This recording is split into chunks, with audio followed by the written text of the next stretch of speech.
G'day, I'm Gus Glover, farmer at Lock, Eyre Peninsula, South Australia. Welcome to Goldmine Hill Farms, where we run a mixed sheep and cropping enterprise. Our average rainfall is 350 mils. All up, we're managing 6,500 hectares. Out of that, 4,500 is cropping. We mainly grow wheat, barley, some canola and vetch. Our average yields on cereals is in the 2.5 to 3 tonne range, and canolas in the 1 to 1.5. Our main feed base for our sheep is regenerated medic pastures, and we also crop 300 to 400 hectares of multi-species combination of vetch, forage canola and tillage radish. Our hay comes from 3 different sources. We've got some barley hay that we cut every year, as well as vetch and or medic if there's enough to cut, and also we bale up some straw post-harvest. Our soil types vary from sandy loams to sand over clay, also white non-wetting sands and some shallow limestone reef. The Glovers moved to the Atlanta district in 1906. We're a pioneering family in that district. So my parents moved up here in 1971. I left school in 1990 and started farming with my parents, my sister and brother-in-law in partnership. And we continued that partnership until 1998, where myself and Melanie basically split the business up into 2 parts. And myself and Melanie started to manage our own side of our business under the guidance of my parents. The reason why I've chosen to have this mixed enterprise is basically as a risk management tool for variable seasons. An experience over the years that I've had since I've been farming is that we needed to have another aspect to our business to be sustainable, to be able to ride out the lows in terms of rainfall. So one of the things we struggled with was the legume production, particularly if we were taking a legume through to grain. A lot of our country has got a high risk of frost. If we were sowing a legume for grain production, some years it would work really well, but if we got smashed with frost, we would come out with a 0 income. So with the livestock side of it, we've got a medic pasture that is effectively doing the same work for us if we can get it to establish well. As a legume grown for grain, then we're still getting that benefit of the nitrogen that that legume offers, as well as the grass control of that phase in our program, as well as supplying us with some sheep feed. So one of the challenges of running livestock in this environment where we have a lot of fragile soils, so our lighter, sandier soils, if not managed well, can end up being a drift issue for us. So to be able to manage that better, we needed some other options, and that's where the containment yards came into it. Sort of started a few years ago, and we've done it in stages, and that just allowed us to be able to take sheep off the paddock, lock them away, still maintain their condition, and be able to maintain that cover over the summer months, because that's when those lighter sands become really vulnerable.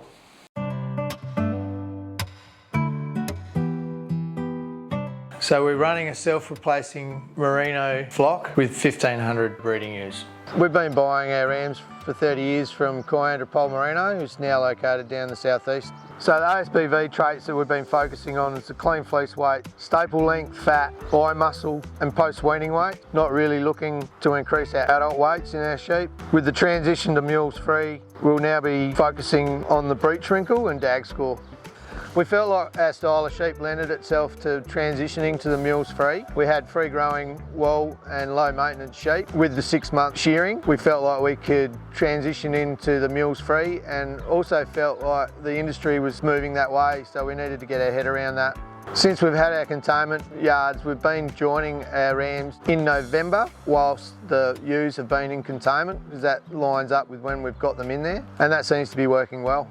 We scan our ewes for wet and dry, but also singles and multiples. From the scanning results, we treat the singles and the multiples differently, giving the multiples more access to nutrition leading up to lambing and also through the lambing period. We aim to have the multiples in lambing down in the smaller paddocks to help with the mismothering. Since we've gone to singles and multiples, we've increased our lambing percentage by 10 to 15%. In the last 2 years, 123 and 125%. since we've put the containment yards in has meant we've had far more flexibility the way we've run our livestock. We can better manage our pastures through the winter periods and also our stubble loads over the summer. So one of our main priorities is maintaining ground cover. We found if we weren't leaving enough ground cover leading into the summer, some of our soils would be at risk of erosion through those summer months. With the flexibility of the containment yard, we can choose when we have sheep in there and not. So we can rest certain paddocks and allow them to establish.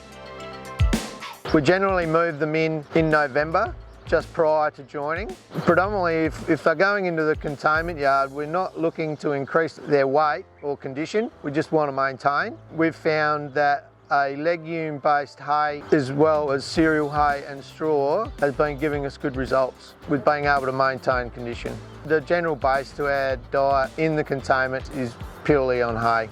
Because we shear 6 monthly, we can visually assess our animals. It's very easy to see what condition our sheep are in. Long-wooled sheep are harder to assess their condition because the longer the wool is, the more it hides the condition of the sheep. So the feedlot has been put in place for us to finish our own lambs, because there's been some years where we haven't had the feed, that we've been forced sellers because of a lack of feed. We were selling our lambs off as restockers instead of finishing them off ourselves. When we employed Yui, he had a background in animal nutrition and also an understanding of feedlotting and had experience with auto feeders. My name is Johan Kriek. I am originally from South Africa. We moved over here about a year ago. Went to uni and got a degree in agriculture and worked in South Africa on all sorts of farms. We wanted to see how Australia looks like, so we immigrated. Well, the benefits of the auto feeder, it helps a lot with time management and management as a whole, because you can literally see on the app, there's an app on the phone that tells you the weight of the pellets that's been fed out for the day, and using that you can calculate your profit over weight gain. And it's an easy setup. You can physically stop the feeder if there's any trouble, or you can stop the feeder if you see they are eating more than they should be eating. The nutritional regime we're using in the feedlot is pellets that's got all your minerals and your vitamins and all your crude protein, all that stuff already calculated in, and it works very efficiently with the cell feeder. Weight gains we're after is about 250 grams a day minimum, average daily growth. The target time frame that we put them in for is plus minus 50 days. We're aiming for a lamb to go into the feedlot at 40 kilos and come out at 60. We're able to run 1,000 lambs off one auto feeder. If we're trading stock through the feedlot, we'll be looking to source the lambs locally, as there's less biosecurity risk involved. This system is only new to the business, but we believe we can run 8,000 to 10,000 sheep through the feedlot. So predominantly we're running sheep on our MeatUP pastures, but as part of our feed base we also sow vetch for a number of years, and we've found that to be a really good feed source and great for finishing off and growing our lambs. It also helps, complements our cropping side to our business. We found with the mixed species that it gives us more diversity and a better feed base, which is really high in nutritional value and gives us good growth rates while the lambs are in the paddock. We normally sow vetch prior to our cropping, well, before we start our wheat and barley. We also split that sowing to try and better manage some of the broadleaf weeds in those mixed species, so we sow them at the end of seeding. In recent years we've been trialling and growing mixes with our vetch, not just vetch and barley, but vetch and forage canola as well, and vetch and tillage radish. Tillage radish adds another bit of diversity to what we're doing and also gives us more biomass than perhaps a pure MeatUP stand will give us. So at certain times of the year we're able to increase our stocking rate on those paddocks, and then also we can give other paddocks breaks at certain times of the year when we can load up those paddocks with more stock. We aim to move the sheep out of the paddock generally by visual appraisal, but we want to maintain good ground cover. So on some of our fragile soils, if we overgraze that too early, they won't recover, and then they become exposed to wind over the summer months. So we basically rotationally graze our sheep for a week, 2 weeks, then move them, then assess the paddock cover after they've been moved out, and then come up with a plan of how much longer we can graze for before they go back in. So we really value the laneways that we have on the farm. It allows us flexibility to have paddocks to crop or paddocks to pasture. Centralises the way we can move livestock and machinery. We have 4 out of our 5 farms that we own are all linked through this central network, which makes for really efficient use of labour. We've sort of outgrown the old shearing shed. That was a 2-stand shed built in the 1960s. Now that we've moved to a summer shearing, that means that covers the house and the sheds in dust. And we've also had issues with how do we get the water to drain away from those yards in the winter months. So we decided to relocate to a new area where it was still centrally located to our laneways. We needed power and we needed good drainage, good sloping. So we were able to pick a site not far from the yard, but still pretty close.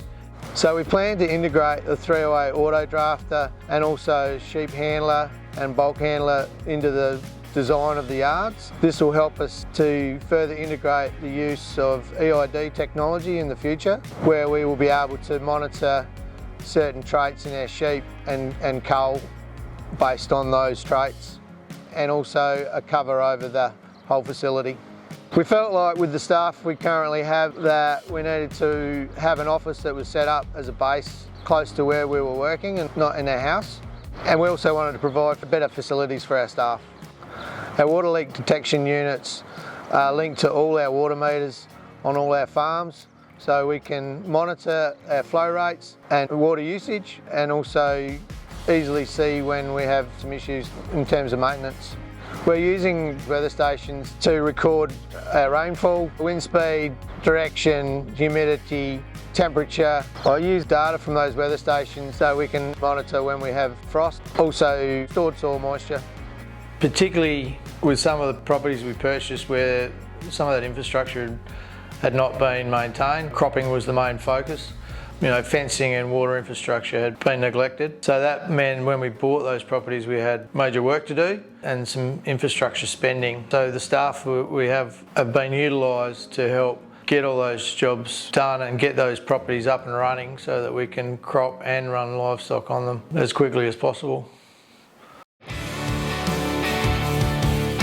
Currently have 4 full-time employees, all very young. They've only been with us for a short time, very enthusiastic, willing to work, and great team to work with.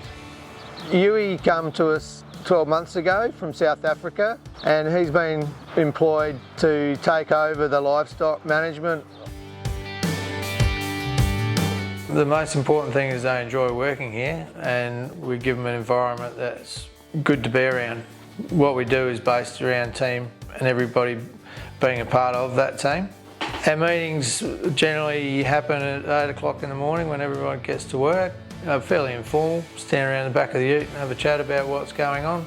Assign certain jobs to certain people. Some days things go to plan and then other days they don't. Weather can play a big part in that, and machinery breakdowns, all sorts of things will change. So Melanie does all our admin, bookkeeping, does all the accounts, all the payrolls, all the finances. He helps, he's a great father and a great role model for his kids, so he definitely is a hands-on dad. I'm pretty fortunate with the lifestyle we have. We don't spend each and every day together working, but when it comes hand in hand with family, yeah, we seem to get things sorted when they need to be, so. We use Phoenix Ag Live data, a program aligned to farming and agricultural businesses. Some staff, they use the Phoenix Ag data on their phone and they input their ads over the phone, so it's an automatic transition, which definitely helps me with my payroll. Through the My MLA platform, I have access to my online NVDs and LPA quality assurance program and also the MSA. So over the years we've been using the ENVDs through that, and I find them really quite easy to use. And also there's resources there online available that we can maintain our accreditations, but also look at any updates and info that might be relevant to what we're doing here with our livestock. Well, farm succession isn't something that is a major priority right now. It's certainly something that is in the back of my mind. That's always a challenge for any business or any family business to manage or to deal with. I don't know if there's any right or wrong way of going about that, but just to be aware of it and to quietly plan ahead. I use independent consultants, one for agronomy advice and another for grain marketing and HR advice. I've found that of great benefit to our business in the last 10 years. Work very closely with our accountant and with the expansion that we've been through in the last 10 years, also my bank manager. We're quite quick to adopt new ideas if I can see the value that will add to our business. We are entering into a new era for our livestock management, having brought on a livestock manager as part of our business now. We're also integrating the containment and feedlotting side of that into our business and looking at how we can integrate the EID technology so that we can better manage certain traits in our sheep. With the building the new shearing shed and yard facilities, it's going to be a great facility for not only our staff but also shearing contractors to work in, and should be a really good environment for all that work in our business. Very proud of what we've been able to achieve in the last 10 years and looking forward to what the future holds.